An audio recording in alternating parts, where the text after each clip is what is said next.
Pasangan Bonnie dan Clyde ini pertama kali bertemu pada bulan Januari di tahun 1930. Pada bulan Februari di tahun 1932, Clyde pada akhirnya menerima pembebasan bersyarat dan merupakan tersangka untuk kegiatan kriminal yang tak terhitung banyaknya. Daftar panjang kegiatan kriminal Clyde terus bertambah. Pada tanggal 29 Juli di tahun 1933 di Iowa, mereka terjebak dalam baku tembak dengan polisi. Polisi pun menyergap pasangan itu di sebuah jalan di Louisiana. Polisi khawatir bahwa mengeluarkan peringatan.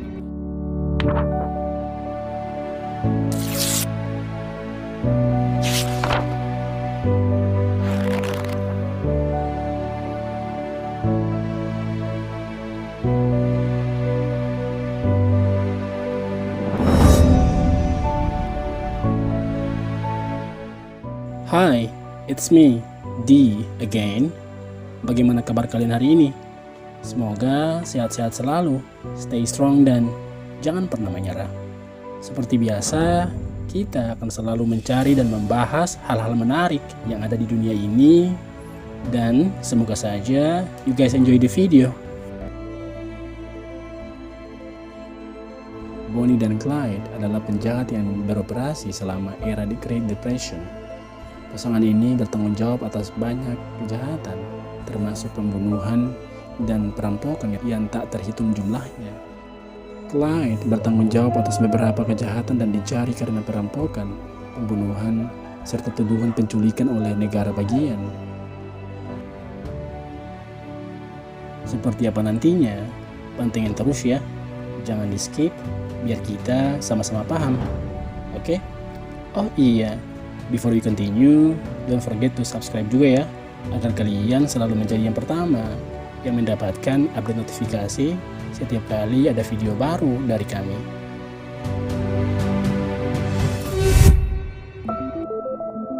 Terlepas dari aktivitas Bonnie dan Clyde sejak tahun 1929, baru pada akhir tahun 1932, FBI yang pada saat itu dikenal sebagai Bureau of Investigation pertama kali tertarik pada kasusnya.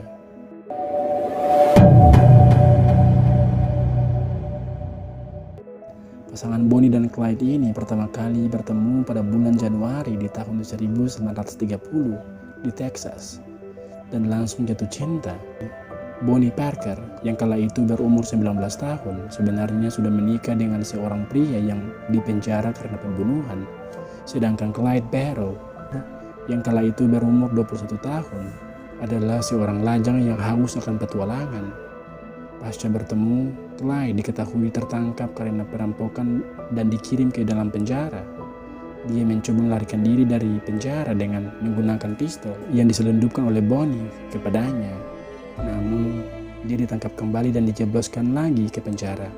Pada bulan Februari di tahun 1932, Clyde pada akhirnya menerima pembebasan bersyarat dan bergabung dengan Bonnie sebelum mereka memulai kehidupan kriminal yang lebih ekstrim. Bonnie dan Clyde merupakan tersangka untuk kegiatan kriminal yang tak terhitung banyaknya.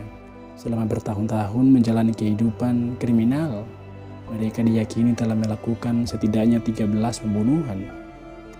Clyde dicurigai atas pembunuhan 2 petugas polisi di Joplin, sebuah tempat dekat Missouri. Dia juga diduga telah menculik 2 orang di pedesaan Louisiana.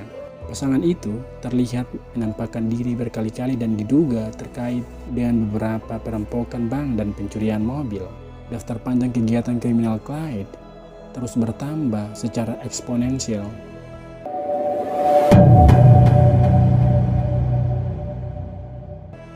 Dalam menekuni karir kriminal mereka, Bonnie dan Clyde diketahui sering berpindah-pindah tempat. Mereka melakukan aksi kriminal di tempat-tempat yang berbeda di berbagai daerah di negara bagian. Pada tahun 1933, saudara laki-laki Clyde yang bernama Evan Buck Barrow dibebaskan dari penjara negara bagian Texas dan diberikan pengampunan penuh oleh gubernur. Buck dan istrinya Blanche kemudian bergabung dengan Bonnie dan Clyde. Geng tersebut kemudian melakukan beberapa perampokan besar dan menjadi berita utama selama berhari-hari. Mereka sering lolos dari penangkapan karena aksi mereka cukup gila. Namun, pada tanggal 29 Juli di tahun 1933 di Iowa, mereka terjebak dalam baku tembak dengan polisi. Selama pertemuan ini, Buck Barrow terluka parah dan Blanche ditangkap. Pada tahun yang sama, pada 22 November, sheriff dan wakilnya di Dallas, Texas membuat jebakan untuk Bonnie dan Clyde. Polisi mencoba menangkap mereka di dekat Grand Prairie di Texas, namun mereka berhasil melarikan diri. Mereka diketahui mencuri mobil seorang pengacara di jalan raya yang kemudian ditemukan ditinggalkan di Miami, Oklahoma. Pada tanggal 21 Desember, mereka kembali melakukan kejahatan dengan merampok seorang warga di Shreveport, di Louisiana. Pada tahun 1934, pada tanggal 16 Januari, 5 tahanan tercatat melarikan diri dari penjara negara bagian Eastern di Waldorf, Texas. Bonnie dan Clyde lah yang membantu para tahanan itu melarikan diri. Di antara tahanan yang melarikan diri itu adalah Raymond Hamilton yang hukumannya lebih dari 200 tahun penjara, dan Henry Methvin.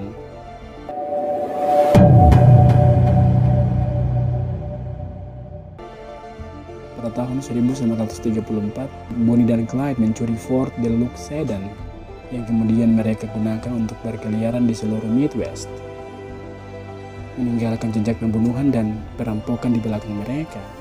Yang mereka curi adalah varian yang sangat populer di kalangan geng kriminal dan gangster pada zaman itu. Karena penampilannya yang tidak mencolok dan agak umum, mobil itu juga memiliki mesin V8, memberikan kemampuan cukup tinggi untuk melarikan diri dari penegak hukum, karena mobil yang digunakan oleh polisi relatif lebih lambat. Kesalahan mereka bagaimanapun adalah membawa kendaraan itu ke luar kota. Pasalnya, plat nomor yang berasal dari kota lain cukup menarik perhatian polisi, terlebih setelah laporan pencurian yang dilakukan oleh Bonnie dan Clyde tersebar. Penting juga untuk diingat bahwa Bonnie dan Clyde beroperasi selama masa The Great Depression, dan orang-orang cukup jarang memiliki uang untuk berkendara jarak jauh sehingga membuat mobil duo ini agak mencolok. Polisi pun menyergap pasangan itu di sebuah jalan di Louisiana. Polisi khawatir bahwa mengeluarkan peringatan apapun kepada keduanya akan memungkinkan mereka untuk melarikan diri sekali lagi. Kala itu, mereka menabrak penghalang jalan.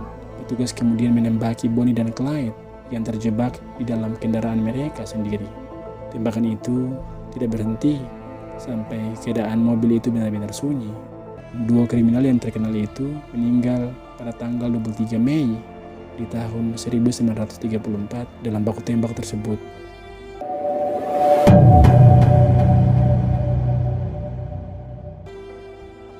Menariknya, bahkan setelah keduanya meninggal, mobil Bonnie dan Clyde terus meninggalkan kisahnya sendiri. The Death Car, seperti yang dikenal dengan lubang-lubang peluru dan cipratan darah, menjadi daya tarik wisata yang membesar. Sejak saat itu, mobil itu dipindahkan untuk dijadikan atraksi di karnaval, pasar lowak, pameran negara, serta taman hiburan. Untuk jangka waktu yang cukup lama, mobil itu berada di Princeton, di Museum of Antique Autos. Pada tahun 1970-an, mobil itu dipindahkan ke trek balap di Nevada, di mana orang bisa duduk di dalam mobil dengan membayar $1. 1 dekade kemudian, mobil itu dipindahkan ke Museum Mobil di Las Vegas. Dan hanya 10 tahun kemudian, dipindahkan lagi ke kasino yang terletak di dekat garis negara bagian California dan Nevada. Sekali lagi dipindahkan, kali ini ke kasino lain yang terletak di sisi lain jalan bebas hambatan. Sejak saat itu, mobil pelarian milik Bonnie dan Clyde yang terkenal telah terlihat di beberapa kasino di Iowa, Missouri, dan Nevada Utara. Lalu, di mana mobil itu sekarang? Dalam beberapa tahun terakhir, mobil itu diketahui terparkir di Primm, Nevada, di sebuah kasino yang disebut Whiskey Pit Casino. Untuk menjamin keaslian mobil itu, surat-surat yang bersangkutan pun dipajang. Meskipun agak aneh, memajang surat-surat karena secara teknis, mobil itu dicuri oleh Bonnie dan Clyde. Mobil itu telah dipajang di balik panel kaca dengan pintu diikat dan ditutup untuk mencegah pengunjung duduk di dalamnya. Pada bagian dalam mobil terlihat jelas dan bagian luarnya yang dipenuhi lubang peluru cukup menarik untuk dilihat. Terdapat juga 2 manekin yang dipajang di sebelah mobil dengan gaya berpose seperti Bonnie dan Clyde. Itu.